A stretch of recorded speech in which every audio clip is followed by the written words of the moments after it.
We're going to get started. If everyone's ready, I'll start the meeting off. Welcome everyone to the regular business meeting of Reading City Council here on Monday, October 25th. We're going to open this evening's meeting with the invocation by Pastor Randy Grossman from Grace Bible Church. And then we will all stand to pledge to the American flag. So Pastor, good evening and welcome, sir. And you can all hear me? Yes. Okay, let's look to the Lord in prayer. Thank you, Father, for the privilege of coming into your presence. We quiet our hearts before you and seek your presence and blessing for this meeting. Thank you for your goodness to us. And we pray for the city of Reading tonight to grant wisdom to this council and our mayor as they make important decisions concerning the welfare of all. We pray again for direction that we might have good schools and safe streets and a great environment to live and raise our families. We again pray for wisdom for each man and woman here, for decisions to be made, and we pray for each of them in their own lives and family situations as well. Teach us to cast our burdens upon you because you care for us. We're grateful again for your presence and power and ask these things in Jesus' name. Amen. Amen. Thank you, Pastor. Linda, you're going to pull up the flag and we'll have a pledge of allegiance here. Okay. Here we go. I pledge allegiance to the flag of the United States of America and to the republic for which it stands, one nation, under God, indivisible, with liberty and justice for all. Okay, thank you, everyone.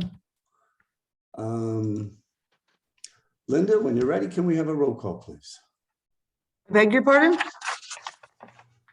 Can we have a roll call, please? Ms. Cepeda Freitas? Here.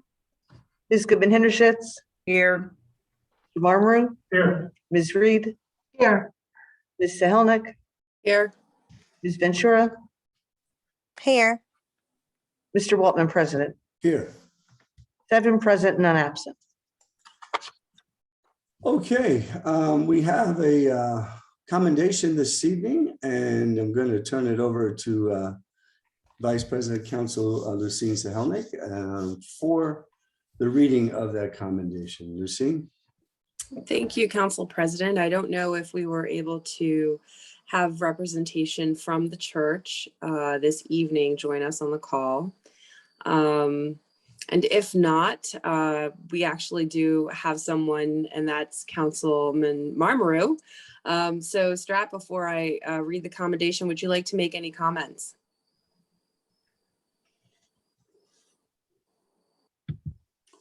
Do you have anything to say? No, he's good. Okay, very good. So as our church is in District 1, this past weekend was a very special celebration. And that was of the 50th anniversary of having a Greek food festival in the community that has really been an anchor of culture and fellowship and community and camaraderie, and of course, great food.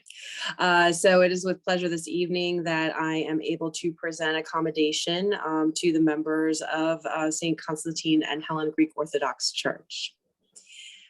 So celebrating the 50th annual Greek Food Bazaar.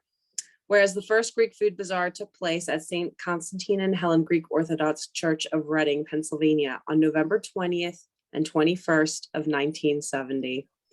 And whereas that first year, 3,150 chicken platters were sold and the event grossed $4,500 on pastries alone, with most pastries costing only 25 cents each.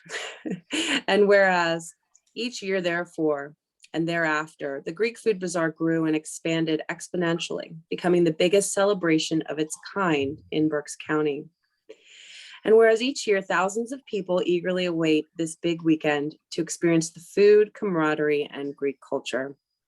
Now, therefore, the Council of the City of Reading commends as follows We hereby celebrate those who organize this annual event and congratulate the 50th anniversary and celebration of the Greek Food Bazaar.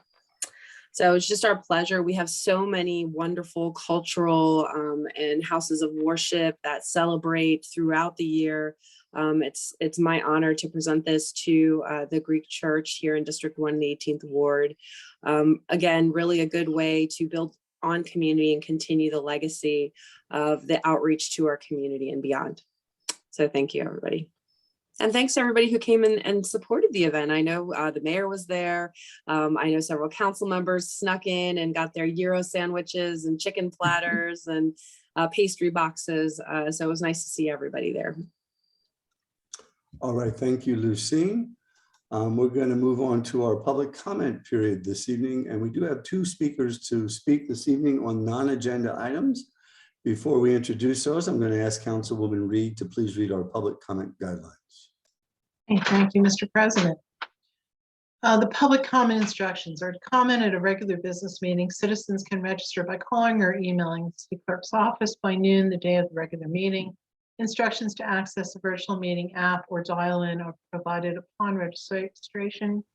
Phone number is 610-655-6205 or email council@readingpa.gov. Public comment for regular meetings will also be accepted in writing by 4 p.m. the day of the meeting through an email to council@readingpa.gov.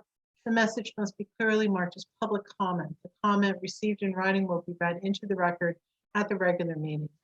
Those wishing to provide in-person comment at a regular meeting in the Penn Room must register with the city clerk no later than 4 p.m. the day of the meeting by calling 610-655-6204 or emailing council@readingpa.gov.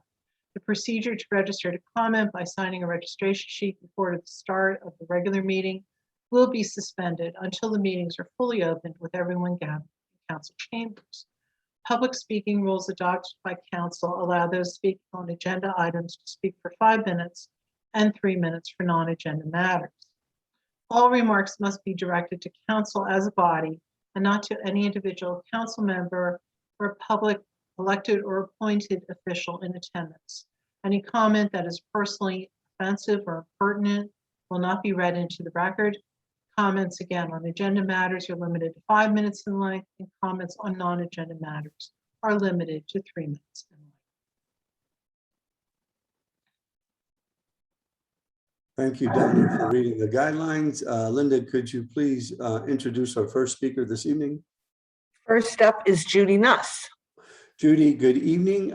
Welcome. You have up to 3 minutes. The floor is all yours. Thank you so much. I'm here about Pandora Park. We had a celebration up there on September.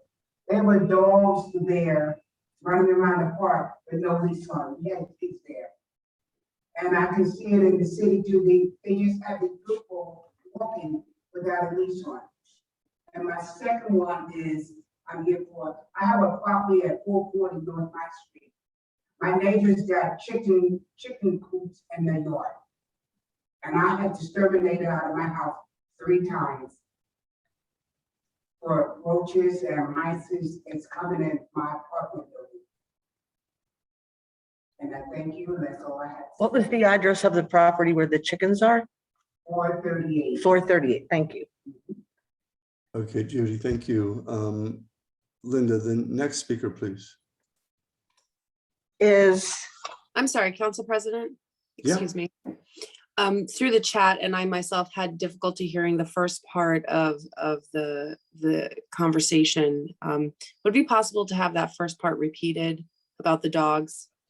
Can you say what you said again a bit louder? We was had a church function at Pandora Park on Sunday the 19th of September. There were dogs there with the owners was walking, but the dog was far ahead of them. We had children, and they was, I think it was unsafe for the kids.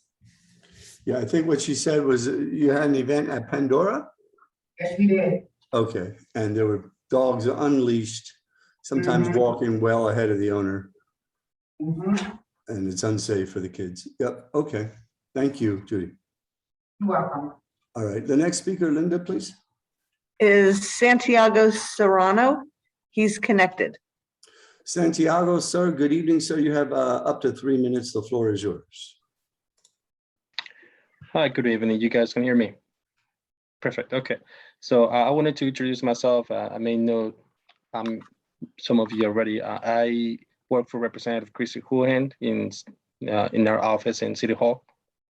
And I'm just here to provide briefly information about our office and about Representative Houlihan. So Representative Houlihan, she's an Air Force veteran, engineer, entrepreneur, and educator who is continuing her career of service as the first woman ever to represent Pennsylvania's 6th District in Congress. She's committed to fighting for access to quality, affordable healthcare, common sense, gun safety, government accountability, and transparency, and working to build a strong, stable economy with good jobs and good pay, good benefits for everyone. Representative Houlihan, she is in the Armed Services, Foreign Affairs, and Small Business Committees, and she is also in the 4-Country Caucus, Service Women and Women Veterans Congressional Caucus, Agri-Tourism Caucus, and etc. So we in our office, we provide services to our constituents. With that comes in the form of assistance with a federal agency. We could be the Social Security Office, the IRS, and through this, we are able to send a congressional inquiries to these agencies to help our constituents if they are having an issue.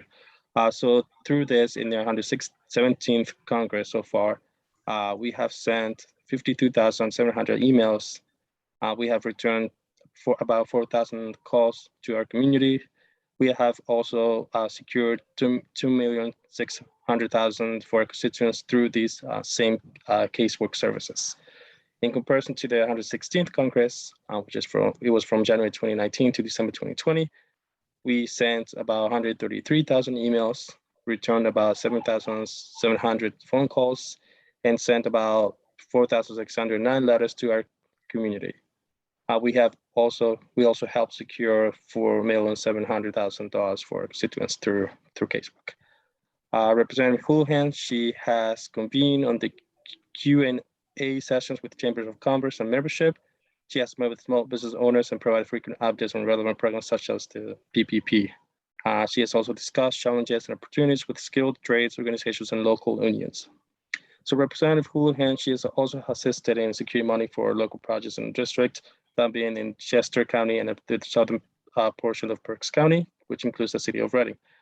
She has worked across the aisle in Congress to advocate and secure $24.2 million for priority projects in our community, including bridge replacement, improved public transportation access, stormwater repairs, electric vehicle charging stations, a mobile medical facility for low-income and rural Pennsylvania, STEM programs at Albright, and youth vocational training. She also assisted in passing the American Rescue Plan, which provided $107 billion for K-12 and higher education, also $20 billion for a national vaccination program, also $27.5 billion for emergency rental assistance, $350 billion for local government relief, which provided vital public services. Also, it was meant to replace lost revenue or make necessary investments in water, sewer, and broadband. And as well, the $1,400 that every eligible American received. So Representative Houlihan, like I said, we do have 2 offices in our district. We have 1 office in Washington, D.C. Our office, the closest one to the city of Reading, is located in City Hall in room 248. We're now open, we are fully open every day of the week. We were previously closed because of the pandemic, but we have now returned to the office. So you may see us from 9 a.m. to 5 p.m. And our phone number is 610-883-5050. And if anyone has any questions, I'll be willing to answer.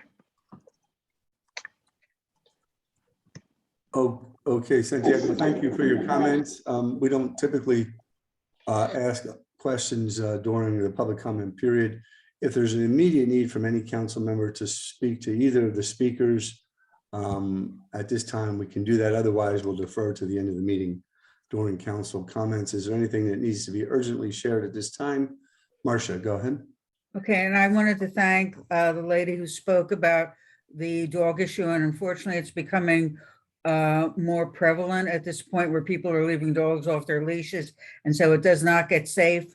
I just wanted to advise the caller, if she's still on, if her dog does get attacked, you can report it and the person's homeowner insurance will pay for the cost of the medical service. That was what I had to experience when my dog was attacked by a neighborhood dog. So if any questions, she can call the council office and I can help with more information.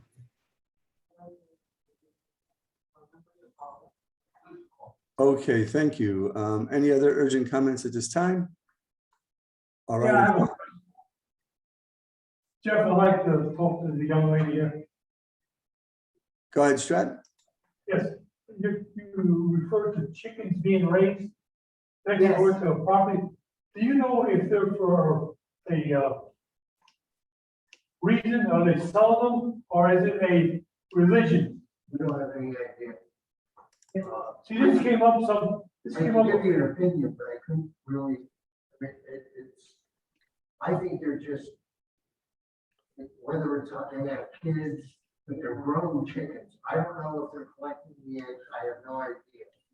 But along with the fact that the chickens are now theirs, the property is also on that, so it's a combination of the two things. That will make sure it's starting to cause the, Okay, thank you. You're welcome. Okay, thank you, everyone. We're going to move on to the next item on our agenda. And that is the approval of our agenda in minutes. It includes the minutes from our October 11th regular meeting and approving the summations of discussion from the October 11th and October 12th and 18th committee of the whole meetings. Also, as part of the approval of our agenda in minutes is the consent agenda legislation. There are 5 items under the consent agenda legislation this evening. I'm going to read through them real quickly. The first item is an award of contract for the Southwest Fire Station project to Kinsley Construction in York, PA, in the amount of $138,742. The next item is an award of contract for the HVAC system for the 9th and Marion Streets Fire Station project to Shannon A. Smith, Inc., in Myerstown, PA, in the amount of $1,026,120. Excuse me. The next item is an award of contract for the purchase of 2 fire pumper trucks for the fire department from Glick Fire Equipment in Burdenham, PA, in the amount of $1,290,446. The next item is a resolution authorizing the city to enter into an agreement with the County of Berks for consolidated fire and EMS dispatch services for the year of 2022 in the amount of $390,692.24, which is the same amount that has been charged for the current year. And the final item is a resolution authorizing the reservation of $31,003.50 payable to the city of Reading or to PennDOT in the event that the city does not complete the sidewalk work required for the 9th and Marion Fire Station project as required by the PennDOT Highway Occupancy Permit. 6, 7, 8. So those items, along with the minutes and the agenda, are part of the approval process this evening. Is there any objection to the approval of the consent agenda items and the agenda in the minutes at this time? If there is no objection, they stand as approved. We will move on to the next item on our agenda, and that brings us to our administrative report. This evening, we have with us the Managing Director, Mr. Amoros. Abe, good evening, sir. The floor is all yours. Good evening, Council President. Thank you very much. As Councilwoman Sahalnik mentioned, the mayor participated in the Greek Bazaar last week, and he was very thrilled with the selection of victuals, which was outstanding, not to mention the dessert as well. He also participated in the Safe Berks Silent Walk last Monday, followed by a public meeting of the Reading Parking Authority, which he participated in as well, and also attended the Alvernia University President's Dinner last Wednesday at the Doubletree. Under community development, the department held its public hearing required for the HUD action plan on October the 6th. 2 public entities attended. They were Neighborhood Housing Services and Habitat for Humanity. The public comment period closes on November 5th with the intent to present to City Council on November the 8th. The department's property maintenance division conducted several activities since the last report: 510 property inspections, 172 quality of life citations, 24 illegal rental units were discovered and reported. 20 of those illegal rental units are in the process of legalizing their status. 120 notices of violations were issued to chronic quality of life violators. 404 notices of violation were issued to properties that are not compliant with property maintenance ordinances as well. The department also took part in the October 5th presentation of the Passenger Rail Steering Committee for several municipalities in Berks County, and I know that several council members also participated in that. The presentation included a summary of activities, including discussions with SEPTA, Amtrak, Norfolk Southern. To capitalize on this momentum, the city will develop two separate districts to add zoning ordinances: the Transportation Revitalization Improvement District and the Transit-Oriented Development. So we're going to develop the TRID and the TOD. On October the 12th, the Goggle Works Center for the Arts Executive Director presented plans for extensive improvements at the center. Phase 1 of the upgrades is currently underway, with funding secured by private entities. ARP and DCED funding in the amount of $2 million is being sought to fund Phase 2 and Phase 3 of the project. So more details will be forthcoming. The department also continues to work with Stantec to finalize a Downtown Plus study. More details will be shared as they are made available. Under finance, the department's information technology division is on track to migrate to the new city website and cloud server starting November 1st. The quantitative data reflecting the division's work necessary to create the new website is as follows: 2,278 pages, 3,751 graphics, 1,175 PDFs, 53 custom site templates, 41 electronic forms, 5 dashboards, 34 slideshows. So they are continuing that work as we speak. The department also continues to work on the conversion to the Tyler Munis accounting system. And there was recently a spreadsheet consolidating all the system fees, description amounts, and GL numbers from Hanson that were created to assist us. The finance department also held various individual staff meetings with departments to understand the accounting workflow a little bit better. Information gathered will be used in conversion to the Tyler Munis accounting system. Under fire, the department's 9th and Marion Fire Station project ceremonial groundbreaking will be held on November the 5th at 11 a.m. The fire department's non-firefighter paramedic application process is open through December 1st, and applicants must already be a paramedic or enrolled in a program and be certified at the time of hire. Under the Human Relations Commission, as of October 6th, we've had 1,069 total rent and utility assistance applications. 1,035 applications were for rental assistance, 653 were facing eviction, 283 were not actively facing eviction, and 99 applicants resided outside of the city but within the county. And we've also fielded 48 applications for utility assistance. Under HR, the Human Resources Department would like to welcome newly hired employees, including Shelley Kean, who is the Executive Assistant to the Director of Finance, and Juan Ruiz, our new pension coordinator. Emily Diaz Melendez is our new zoning inspector. Jeanette Fonseca is a municipal aide in the customer service center. Property maintenance, Jason Utes is the property maintenance inspector. Kamar Bates is a part-time general labor in Public Works, and Zoila Rodriguez is a part-time custodian in Public Works. Under library, the library's Cocktails and Classics fundraiser was held at the beginning of October and yielded a net of $133,000. The Executive Director Search Committee has also narrowed down the field to 3 final candidates. The next step is for in-person meetings this month. The RPL's new strategic plan will be presented to the Library Board of Trustees, which was last week. As a matter of fact, when the board approves it, it'll be shared with other stakeholders. And the Staff Development Day will be held next Tuesday, which is Election Day, at the DoubleTree Hotel. For more information, please contact either Bronwyn Gamble or Carl Long at the RPL's main branch for more information. Under police, the department launched a Pink Patch initiative to raise money for breast cancer support services of Berks County. The officers are wearing those pink patches this entire month and also selling them to the public for $20.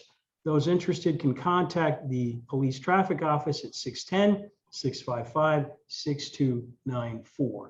The department also continues to join other community partners on Homeless Coalition details, with the next one scheduled for Thursday, the 28th. The RPD community police officer, Lieutenant Lance Lillis, continues to attend many activities throughout the week, attended a Southeastern and South Central colleges, universities, and technical school fairs, set up an information fair, and also continues the partnership with the Transition Assistance Program and with the liaison at Fort Dix to recruit members transitioning to civilian life. On October the 6th, the Department of Community Outreach Officer Lillis also organized National Coffee with a Cop Day at 2 Wawa locations in the city. And we want to thank Wawa on Lancaster Avenue and Rockland Street for hosting this event. Lastly, under Public Works, the staff has completed 250 out of 700 street lights from LED streetlight project, an increase of 50 streetlights since we last reported on September the 22nd. Public Works also reports the paving season is soon coming to an end. By the end of the season, it's expected to have milled and paved nearly 9 miles of city streets as part of the mayor's 3-year paving plan. The contractor gave a paving update for the 200 and 300 blocks of Penn Street, which began on October the 4th. The paving of these blocks was expected to take 3 weeks. It is now expected to take 5. And lastly, on a very positive note, Public Works Pagoda traffic improvements. I saw photos. They look terrific. I want to thank Public Works, especially Stan Rugas, for staying on top of this, and for council members also for asking us to make these much needed traffic improvements at the Pagoda. That concludes my report, Council President. I'm happy to answer any questions. All right, council members, any comments or questions for the managing director at this time? Lucy? Yes, Jeff, I have a question. Yep. Okay, Managing Director, I don't think I heard it, but I did see an announcement. Can you speak briefly on the details of the upcoming holiday parade that's going to be happening? Yes, we sent out a news release last week. It's going to be the Saturday prior to Thanksgiving, as has been done in the past.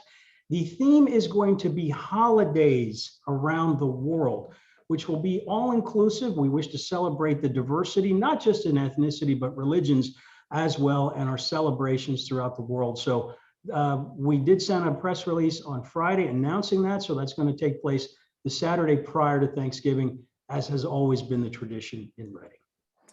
And how will people sign up to participate? There is a website. I'm sorry, there's send your email to downtown@readingpa.gov, and Cindy Kastner will be able to take those requests, filter through them. And you can also reach out to the managing director's office at managing.director@readingpa.gov for more information as well. I'll be happy to help anyone who's interested in participating. Okay, Marcia? Yeah, well, first of all, thank you very much. I think we're going to have a very joyful holiday season coming up. I just wanted to thank all the city staff, the mayor, police, whoever was out for the trunk and treat on Penn Street. That was an enormously successful event. I never saw so much joy in children's faces, people enjoying the music, enjoying gathering of the candy and such. So I think it's well planned out. Do we have an official date for Halloween this year in the city? I believe that's going to coincide with the exact date, Counselor, which is Sunday, October the 31st. Okay, just wanted to make sure. Okay, I also wanted to mention, I want to thank, first of all, the Reading Police Department working with a coalition and homelessness regarding the street outreach, but I want to be sensitive to the individuals who are being touched by this effort. It is a professional, highly skilled effort. It's not as if we're going out in the community and doing cleanup. We're dealing with people that are very vulnerable. And when I say we, I'm being a collective we. I will be joining at some point, but I just think we need to respect the confidentiality and again, the vulnerability of the population. It really needs to be done by trained professionals who have some experience working with the homeless. Sometimes these individuals need to be intervened with about substance use disorders, mental illness. Sometimes they need to be transported to the hospital, and it has to be done in a very private way. So I just wanted to share those perceptions of that activity that's done very well by our city partners and the police. Okay, any additional comments or questions, anyone? All right, if not, thank you, Abe, for the report. We're going to move on to the city's auditor's report, and Maria is going to be introducing for us this evening Chris from Herbine. So I'll turn it over to Maria. Maria, good evening and welcome. Thank you, Council President. Good evening, everyone. Tonight we have Chris Tortel from Herbine Company to present the outcome of the 2020 audit for the city. Thank you, Chris, and welcome. Thank you, Maria. Good evening, everyone. Good to see everyone. So as Maria mentioned, my name is Chris Tortel. I'm a partner here with Herbine & Company. Just take a couple of minutes to run through the audit summary of our 2020 City of Reading financial audit. We conduct our audit under 3 auditing standards. We have our financial audit under generally accepted auditing standards. We review internal controls over financial reporting under the government auditing standards. And we test our federal programs for compliance with major program requirements under Uniform Grant Guidance. That's your single audit for your federal programs. We issue 2 opinions, both opinions here at the city. The first on the financial statements and the second on the major federal programs are both unmodified, clean audit opinions. So clean opinion, highest opinion we can give as independent auditors on those 2, the financial statements and the federal programs tested. The federal programs we did test this year are the Community Development Block Grant, the Highway Aid Program, which is like the River Road extension, and also the Penvest drawdowns, which is the program for the sewer plant funding stream. Even more happy to report the overall internal control and compliance related findings for the city, and this is opportunities for improvement on internal controls, reduced from 5 to 1. So this is, it includes the elimination of several findings that have been recurring since 2011. And the biggest accomplishment the city had this year was no internal control or compliance findings over those federal programs that we tested. That's the first time I can say those words to the city in over 10 years. So a real accomplishment for the city and the compliance staff, program staff, community development, public works, as well as the finance team really coming together to produce a good, solid financial product here. For financial summary, the general fund did show a surplus of around $2.4 million in the current year. The surplus really was generated by expenditures being under budget. The city really controlled expenditures to offset the loss of revenue from the pandemic in areas such as earned income tax, emissions tax, and other permits and licenses that were under budget throughout 2020. The city did see a surplus in their real estate transfer tax line item, which is expected as we see throughout the county and quite frankly throughout the state, and more real estate tax activity, generating that tax. So the city's ending reserve, $34 million, which is about $30 million is unrestricted. The city is in compliance with their minimum fund balance policy of $22 million. So again, the city has an unrestricted reserve of $30 million, and the requirement for the city to keep is $22 million per the debt issuance in 2017. So a good, strong financial position. The city is still working their way towards the end of Act 47 and continuing to get stronger financially each year in doing so. Other governmental funds, just quickly, the capital projects and liquid fuels, both carrying forward some pretty substantial balances, $16.8 million in capital projects and about $6 million in liquid fuels. But that's what's helping do the projects such as the Penn Avenue project and some other street paving projects that are being done throughout the city in 2021, as well as allowing the city to do some capital projects and enhancements for other equipment that's needed. Lastly, on the financial side, on the enterprise activity, the enterprise funds would be your water, sewer, and also solid waste, which is trash and recycling. The city had a surplus in all 3 funds from activity in 2020. The water fund, which does include the activities of RAWA, the Reading Area Water Authority, showed a surplus of $3.3 million. The sewer fund had a surplus of a little under $12 million, And the solid waste, which is the recycling and trash fund, was a little under $1 million at 900,000. So just in conclusion, overall, tremendous improvement from the financial administration over the last couple of years. Number of findings here at the city has dropped from double digits down to just one finding in the current year. But continue to increase that communication, especially on the grant requirement side. The city is receiving a lot of new grants, COVID funding coming through a lot of different avenues, from program fees from the EMS side to assistance on the fire side, and through community development office. So it's important to make sure that everybody just continues that communication, hits those grant deadlines, gets those products out the door timely. But overall, I want to commend that finance staff. The city controller's office in particular and his team put forth a lot of efforts to get these reconciliations and continue improving those city financials. And Maria and her team working with them, helping us get the information we need to get this audit process completed. Any questions?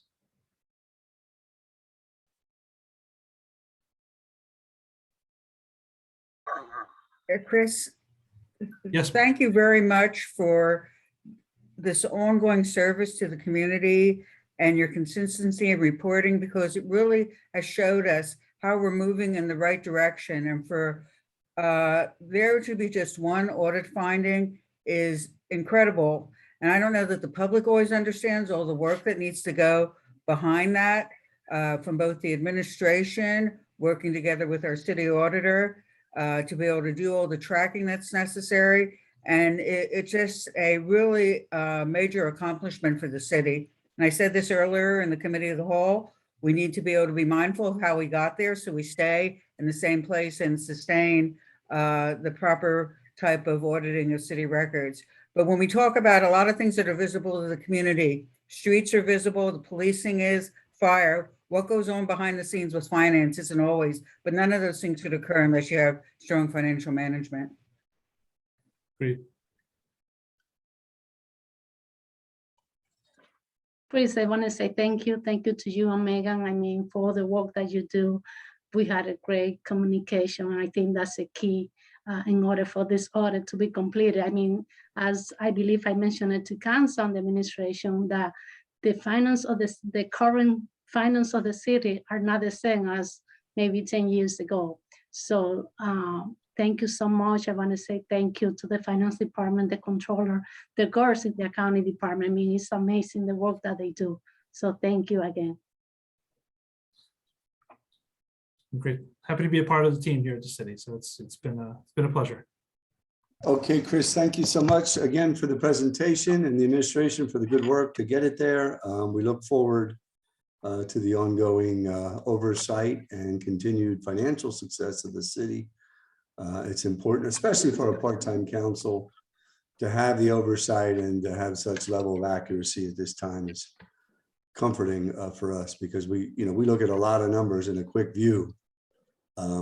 We don't get a chance to do the deep dive that your team does. So we really appreciate the effort, and the administration as well, to get it there. So thank you. Okay,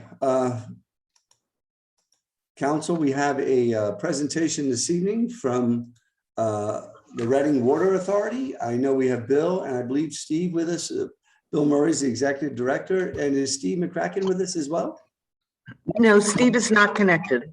He is not. Okay, well, we'll turn it over to Bill for a brief overview from the authority. Bill, good evening, sir. Welcome. The floor is all yours.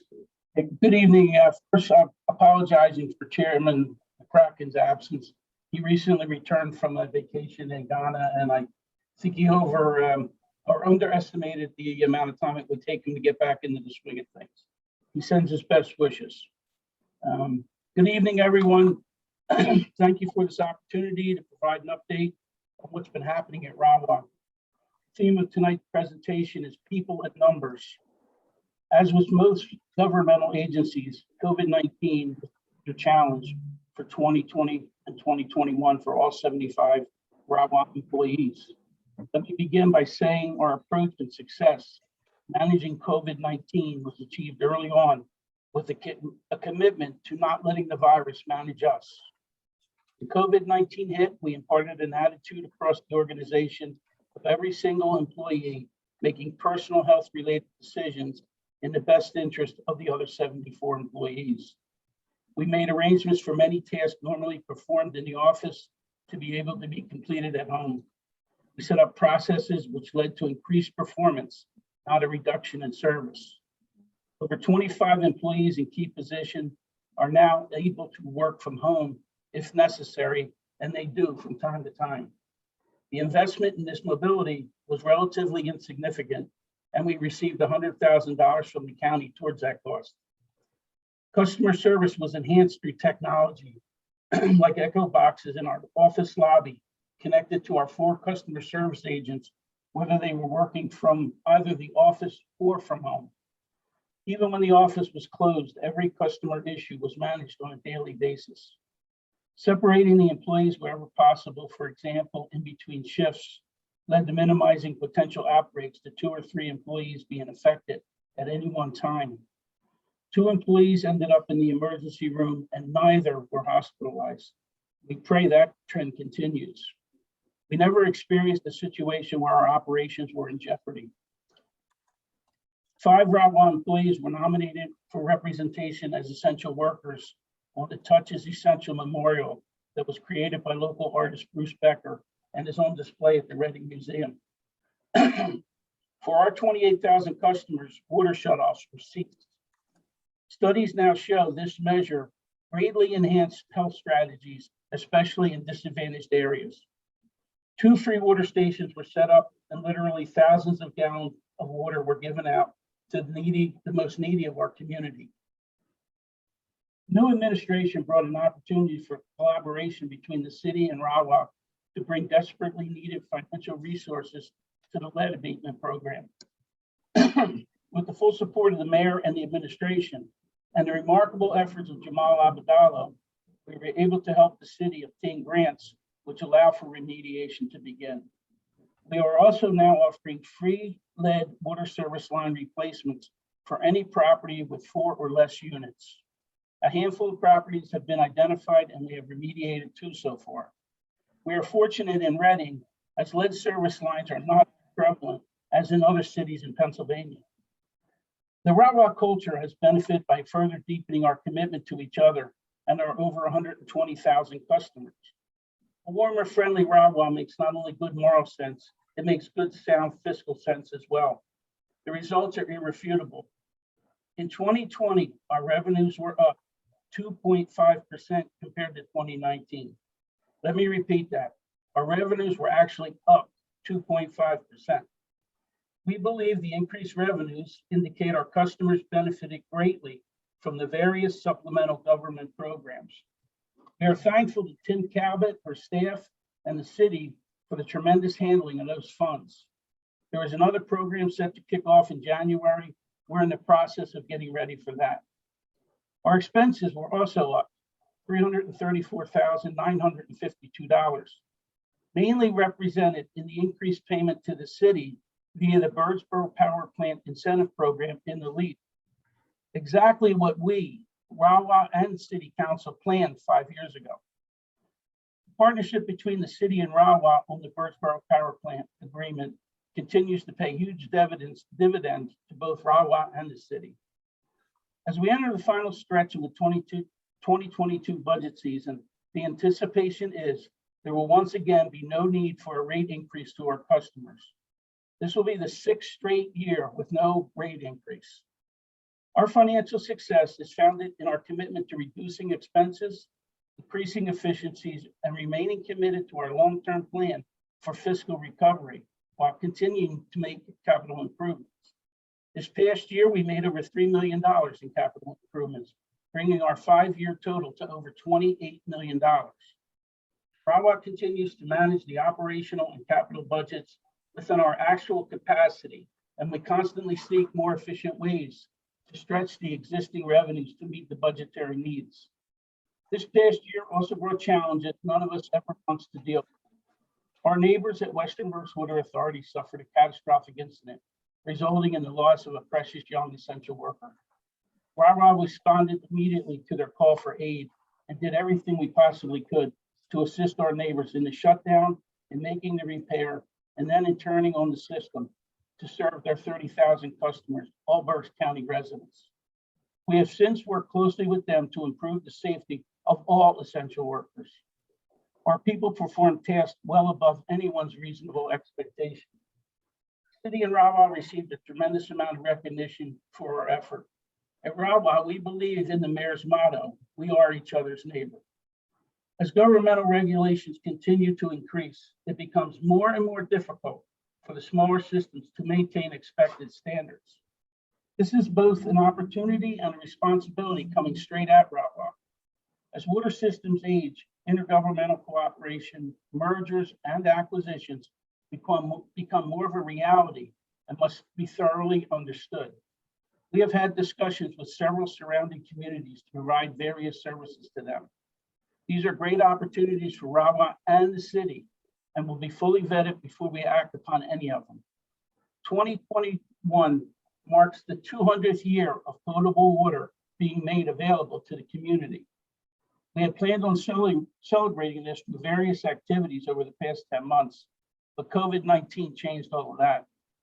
During the early 1900s, there was a tradition of the Water Bureau providing a bound book to the mayor and city council on the year's activities. In that spirit, we compiled a similar report for 2020, had it bound into a commemorative edition, and each of you should have had one delivered to you this past weekend. Rawa is fortunate in that we have a young man who came to us for our intern program, graduated from RAC, and has been a team member for 4 years in our engineering department. He was recently promoted to engineering aide. I'd be remiss if I didn't acknowledge the efforts of Zach Godwin and all of the management team that provided him with the necessary information to assemble that final report. Thank you, Zach. Everything I have just highlighted represents a great current position and outlook for the future for both Rawa and the city. We are growing to reach the needs of the city of Reading every day through fiscal prudence and a focus on long-term strength, equitable management of our resources, and intergovernmental cooperation. On behalf of all the employees and the board of Rawa, we'd like to thank each of you for your support.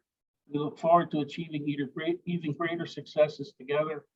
Thank you for your time, and I'm open for any questions. All right, Bill, thank you for the report. Members of council, any questions or comments at this time? Donna?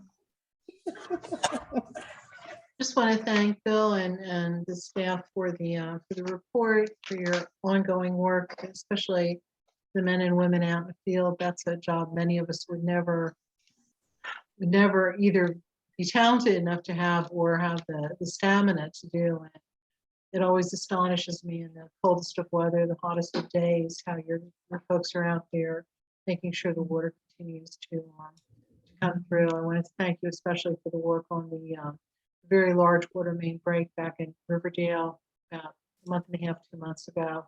That was thanks to one of the Amazon trucks. You had quite a job there to do. So thank you very much for the repair of that.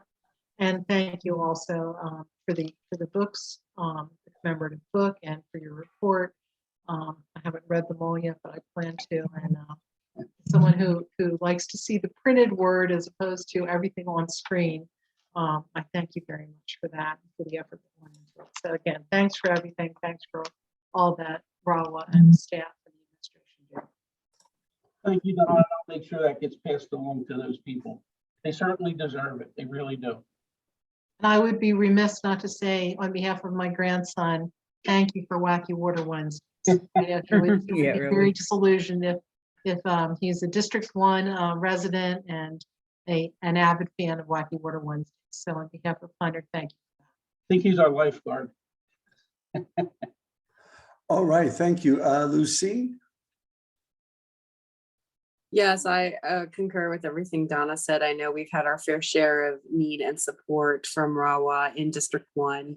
And I think it's really important to also bring up the fact that as an authority, certainly you have responded in crisis situations and putting yourselves out on the line, but you're also deeply embedded in our community in the outreach that you're doing, even beyond the Wacky Water, the community gardens, and aspects where I see you and wouldn't necessarily expect you to be. So thank you for that. Thank you. We really do enjoy doing those, all that stuff. Our people here really, really do enjoy it, and they feel like they're part of the community, and that grows every year, gets bigger and bigger, but that's an expense I don't mind seeing grow. Not many I do like see grow, you know that. All right, any additional comments, Marcia? Yes, and thank you very much. Again, I think your community presence is very much appreciated.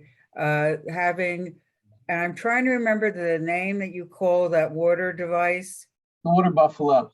The water buffalo, thank you. And I should remember that. It's great to have that out at the community events, but somewhat reminds me of what we do with finances, that people take for granted a lot of what goes on behind the scenes to operate a water system until they're faced with what's happening out in the western part of the country where there just isn't water available. People always expect they're going to turn on their faucet and water is going to come out. So I know the enormous amount of work that goes behind making the system work, especially with an aging infrastructure that we have. So in any way that we can continue to partner, I think my biggest message, and I know you share this, Bill, is we keep our public water system public. And there's no way that we're going to do what other municipalities have done in selling off our assets. So I think we can continue to work together and make that happen. So it doesn't only happen with this council, but moving forward in the future. I actually had that in the presentation, and I put very simple that it was, we're not for sale, period, end of discussion. Right. I took it out. I didn't want to be inflammatory, but as long as you're going to say it, I might as well support it. Yeah, it just needs to be said again and again, because some municipalities have been so short-sighted to keep themselves fiscally solvent. They look at what can they get from the water system. All right, any additional comments? Yes, Jeff, it's me, Johanny. I just want to thank Bill for his leadership, for his dedication and commitment to serving our community. And, you know, I mean, what a difference since you've been on board and the impact you've had in our community. And I really appreciate how you make yourself available and your team makes themselves available to answer constituent questions, to find solutions to some of the issues that our constituents may have with billing, to being flexible and working with our constituents to pay their bills even. So, and thank you for also like being so proactive. That when, you know, your team makes the time to analyze usage and kind of like let constituents know that their usage may be a little bit higher, perhaps they have a leak. I just appreciate your overall commitment and high quality of customer service. I just wanted to say thank you personally also to you for that. Thank you, Johnny. Appreciate that as well. All right, yeah, Bill, thank you and your team. I don't think a lot of people realize the amount of work to keep the water system going. It's certainly details we couldn't keep our eyes on. So we're very grateful that you guys have strong oversight and care for a very valuable asset, not only for the city, but for the region. And it's an important duty to make sure that we have a ongoing, safe, and very prosperous water system. So I think everything that's been said has been well stated, and we appreciate everything you guys are doing. So thank you. Thank you. All right.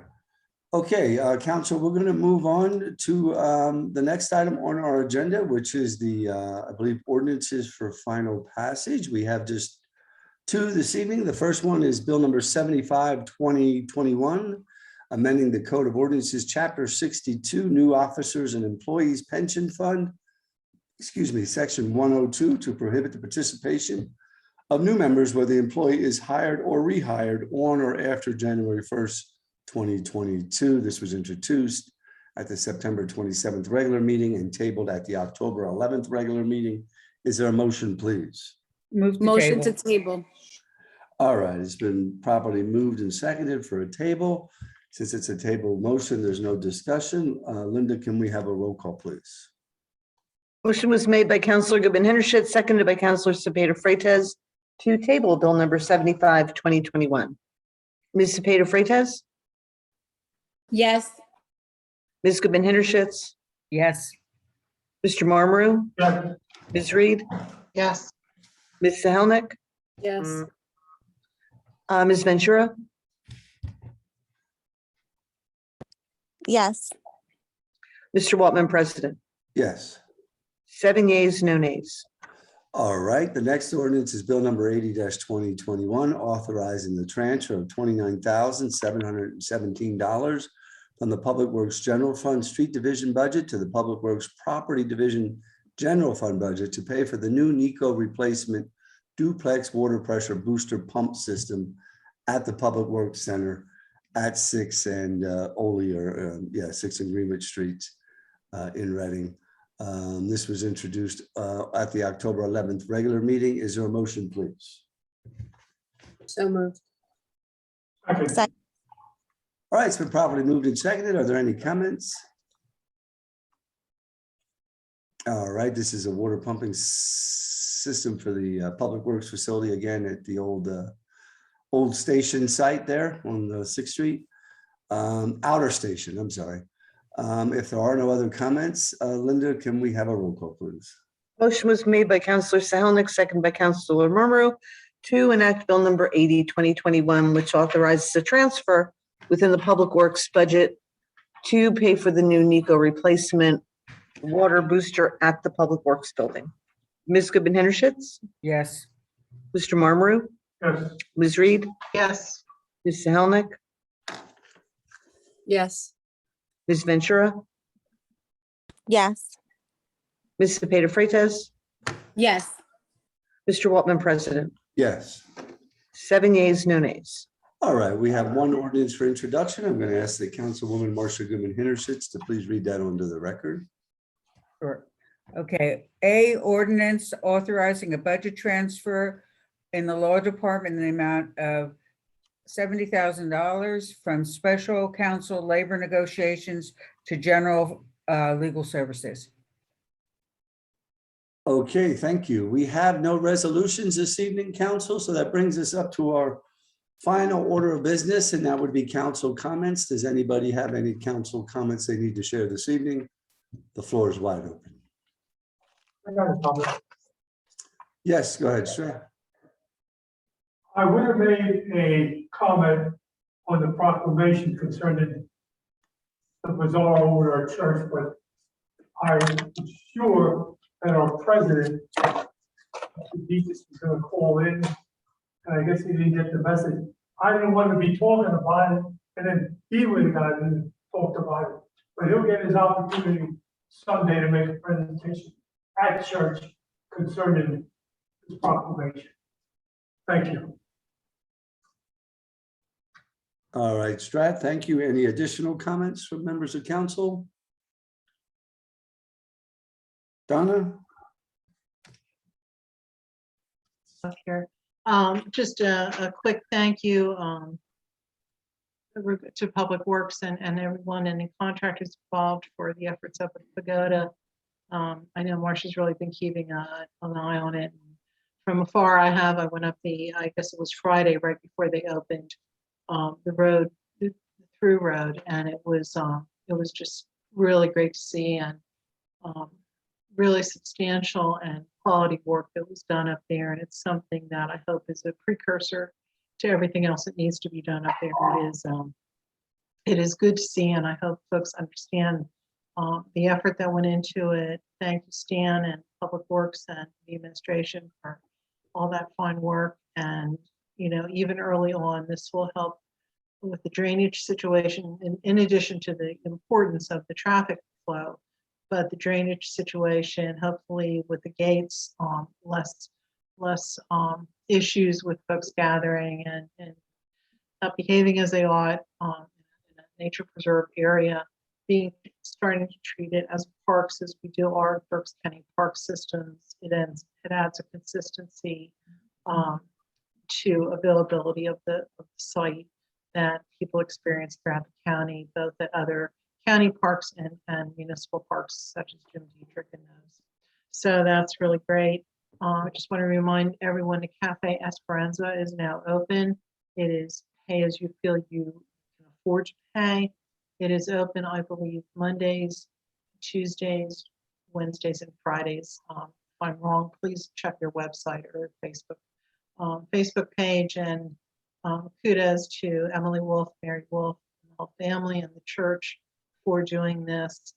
It is an astonishing wonderful addition to District 5. So we're very grateful for that. And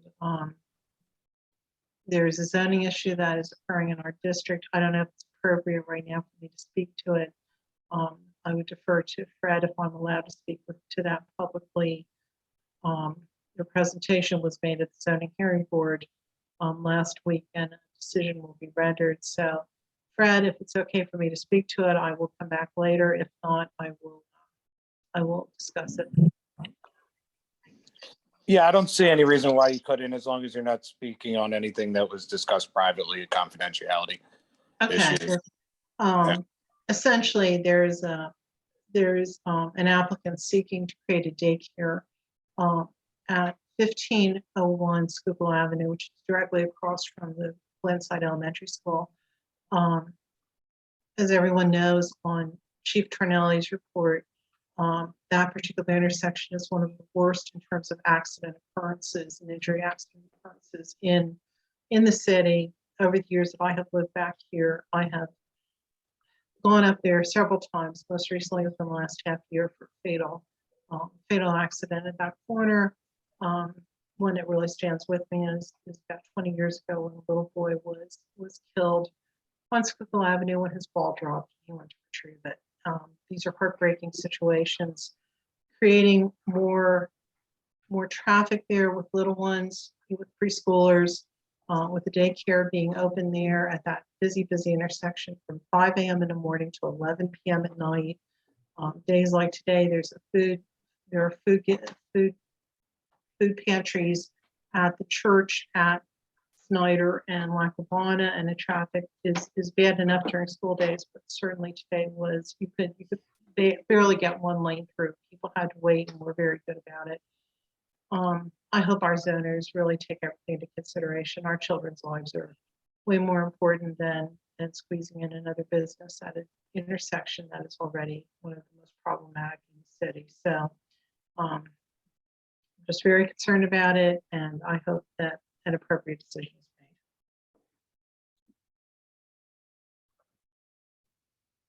All right, thank you, Donna. Anybody else for comments? We got Marcia, then Johanny.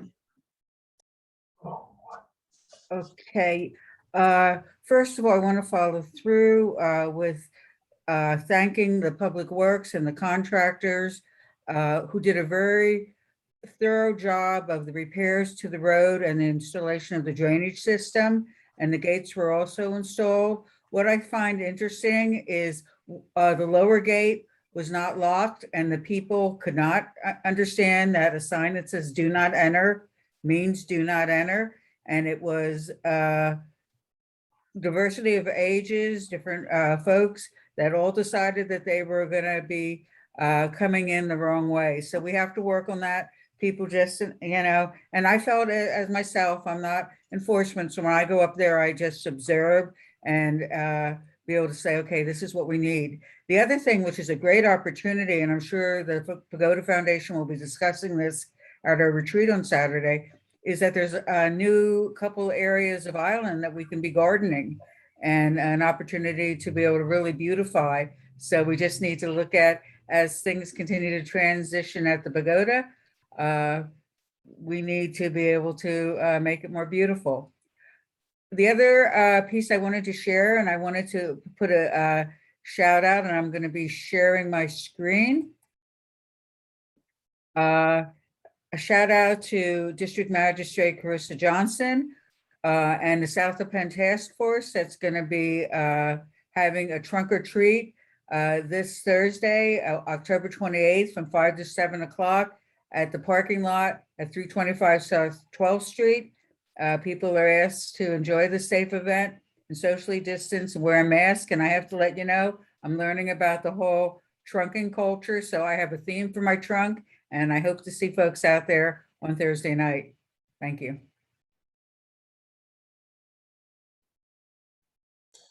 All right, Johanny. And I'll stop sharing. Okay, so I wanted to give a quick shout out to the Youth Commission, obviously, as well as the city and the administration for hosting that Halloween event on Penn Street last night. It was a great turnout. I mean, it was great to feel the streets come to life with positive, engaging, creative, and cultural activities. So shout out for teamwork. Also, shout out to Brad Waples, who has a storefront on South 4th Street, because on the same day as the Penn Street Halloween event, he was having his Art the Block. So it was nice as I walked around to just see like the multiple things happening in our downtown. I want to personally also thank you, Brandon Hernandez, who's a youth commissioner. He actually co-hosted my In Your District show last week, and he did a phenomenal job. We talked about youth violence. And I'm looking forward to keep collaborating, to tackle that major issue that's plaguing our community. And on that note, Saturday at the POW on Walnut Street, Star City Boxing is hosting their Box Out the Violence event. So it's a series of amateur boxing shows. There's going to be one and only one young woman who's actually going to be in the ring representing all the females. So please come out and support. The doors open at 3:00 on Saturday, October 30th at the POW on Walnut Street. And that's all. Have a great week, everyone. All right, anybody else have any additional comments? Okay. If not, Yes. Oh, go ahead, Lucy. Yeah, can you hear me? Yes, go ahead, Lucy. Did we lose Lucy? No, she's there. You're back on mute, Lucy.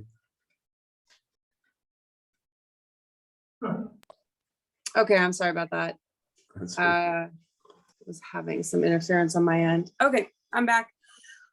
So first, I just want to encourage everybody to be as proactive as you can in October for Cancer Awareness Month.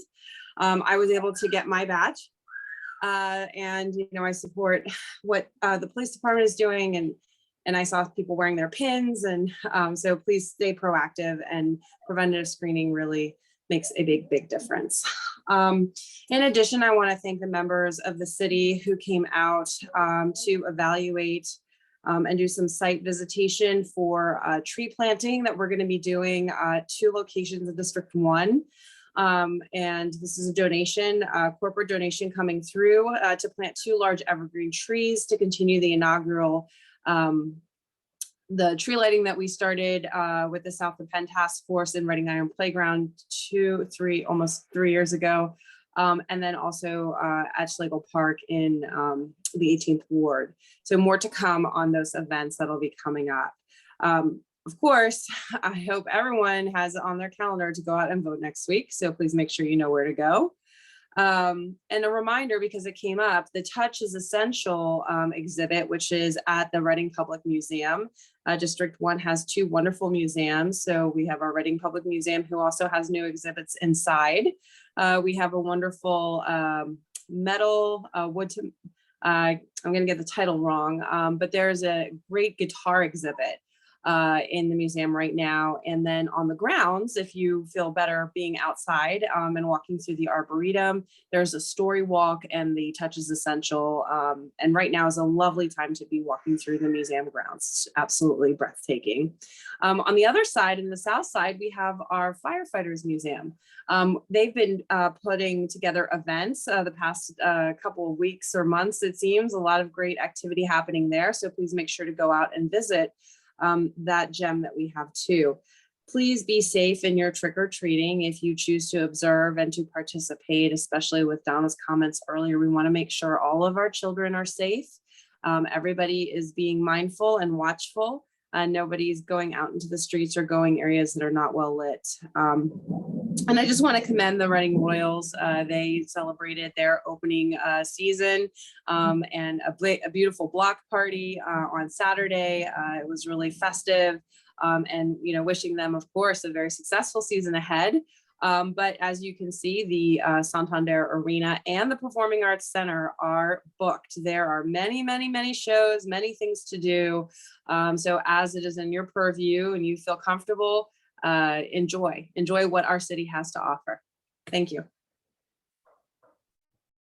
All right, are there any additional comments, Marcia? Yeah, and I apologize for not mentioning this earlier, but it's certainly a shout out to Berks Nature and the Public Works Department for the tree planting at Eggleman's Park.